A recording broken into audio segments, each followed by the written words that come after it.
Hi Libra, this is Jov. Welcome pa sa ating channel. By the way Libra, this is your love reading. Yes, tungkol po sa buhay pag-ibig niyo po. Remind ko lang, this is timeless reading, general reading. Kung naka-resonate kayo, comment down. Kung hindi kayo naka-resonate, ibigay niyo po sa iba. Okay? Tapos kung naka-resonate kayo, comment down. Kunin niyo lang po kung ano yung naka-resonate sa iyo. Ayan. So, huwag niyong kalimutan mag-subscribe sa channel natin at i-click yung bell notification nang malaman nyo na may bago kayong video readings para updated kayo. Okay? So, shuffle ko lang. Relax lang, Libra. Isipin niyo po yung person niyo.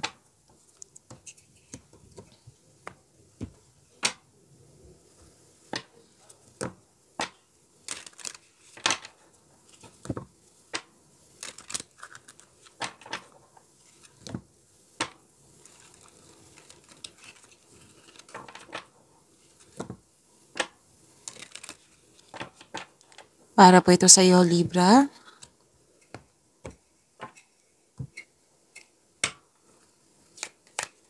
Spirit's Guide, ano po yung mga parating sa love life ni Libra?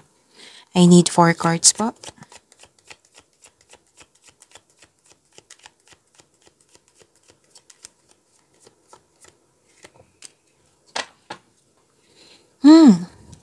Libra, parati ko itong nakikita sa inyong daily.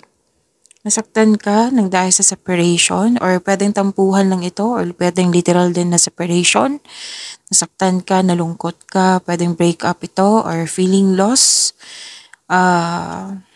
Yun, heartbroken.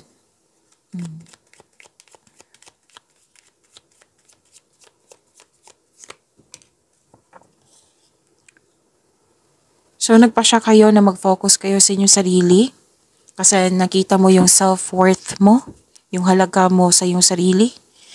At it's about time to heal, okay? So nag-decide ka mismo dito na babangon ka, mag-focus ka sa iyong sarili, magkaroon ng healing. At least nasimulan na kasi healing is a process po.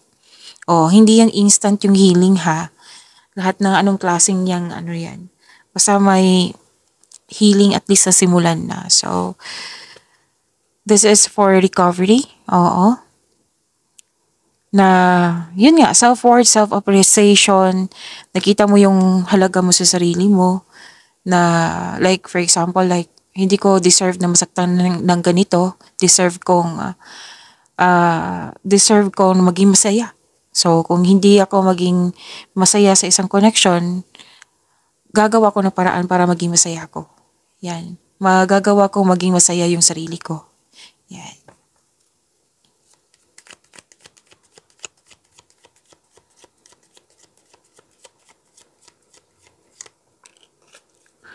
Oh, okay. May date dito. Pwedeng bago to. Pwedeng bagong tao to ha. Pwede din na person mo. So, meeting someone new kasi to eh. So, may date si Libra. May date. Get back out there. So, may plano mag-date. Yan. So, mag-accept ka na ng date or pwedeng literal na may nangyaring date na pumapayag ka na pumasok sa buhay, sa bagong pag-ibig, pumapayag ka na may manliligaw sa iyo or may liligawan ka kasi may nagustuhan ka na.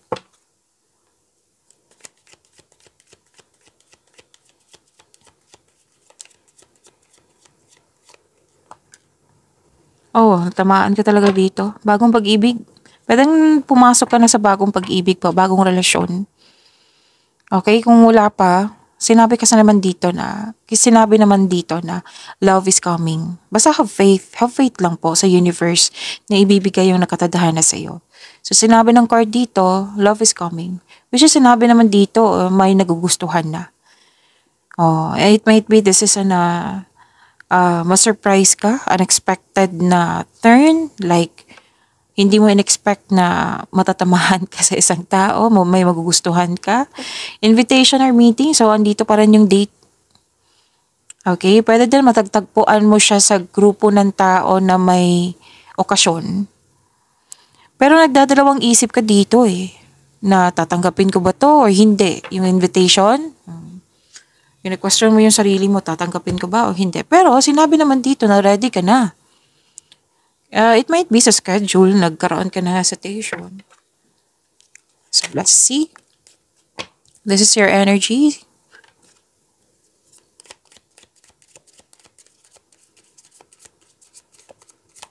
Libra, pansin nyo, lumabas agad. Kasi nag-clarify dito. Yung nasaktan ka kasi may loss of connection. Most likely, loss of things or loss of opportunity or loss of connection. Pero most likely, loss of connection to. So you have to move forward. You have to make change para may mangyayari na pagbabago. Kailangan ng acceptance sa mga nangyari at mag-move forward. So, ika nga, yung sinabi mo dito, self-worth, deserve kong maging masaya. Yan.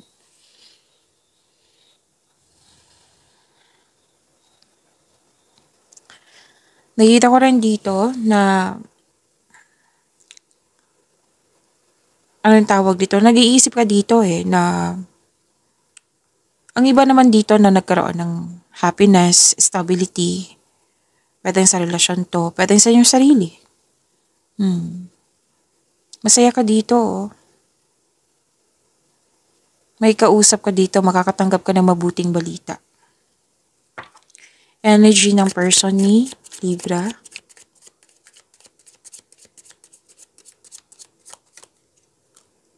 Oh, nakuha ng Wheel of Fortune. Wow. Wheel of Fortune, oh.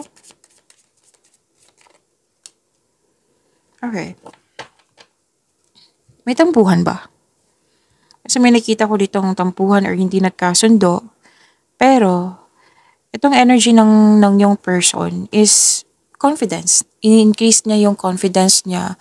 Malaki ang kanyang trust and faith sa inyong relasyon, sa inyong connection. Yung harapin niya, hindi siya tatakas. Kumbaga, harapin niya yung challenges, struggles, obstacles, yung concern niyo. Kaya nga natanong ko kanina may tampo ba na nangyari? So harapin niya to. Harapin niya, ma-overcome din niya yung concern niya, yung struggles, challenges. At very confident siya. Malakas ang kanyang tiwala sa kanyang sarili at sa inyong relasyon. Actually, may dumating na blessing sa inyo, sa inyong relasyon. At magkakaroon po ng pagkakaayos. Nang dahil sa blessings na ito, magkakaroon kayo ng pag-uusap at pagkakaayos. So may changes sa kanya. Sa kanya. It might be na-realize ng taong ito na kung ano yung halagahan ng inyong relasyon. Yan, may dito assessment, may na-realize. Oo, kaya may nangyaring changes. Okay?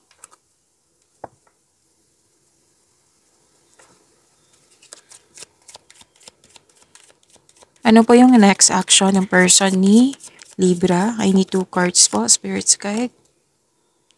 Malaki talaga niyang tiwala sa inyong relasyon. Oh, wow. Libra. So, ang tanong, diba, ano yung next action niya? Ito na po. Sabi dito, na love and happiness overflow. Sobrang satisfied siya sa inyong connection.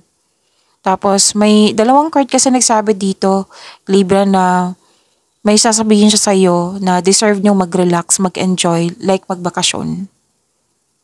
Yan. Kasi satisfaction to Na gusto niyang mag-bonding kayo, na mag-relax, mag-enjoy. Pwedeng bakasyon to. At,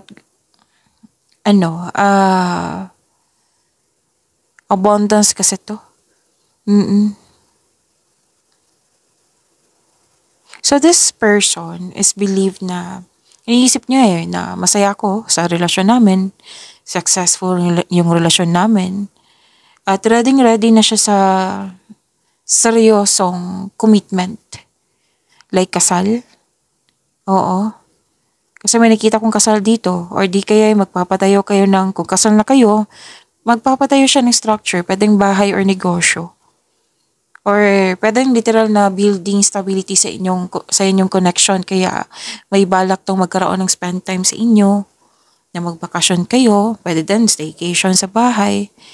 So, may celebration dito ha. Pwede nga attend kayo ng special event. May nakita talaga ako dito. Engagement, kasal, honeymoon. Nag-celebrate ng 1-star anniversary. Yung pagtatapos ng tampuhan. Yan. Yan yung next action niya. Susuyuin ka ng taong ito. Okay? So, dalawang card kasi nagsabi dito na happiness. So, wedding bells is coming po. Kung hindi pa kayo kasal. Kung kasal na kayo, yun yung sinabi ko nina na mag-build siya ng stability, pwedeng bahay or negosyo. Nag-celebrate. Nag-celebrate siya, masaya siya sa inyong relasyon. After this reading, may career and money kayo, Libra. So, abangan nyo po. Opo, nakafocus sa career and money. So, after this video reading. So, abangan nyo po. See you po mamaya.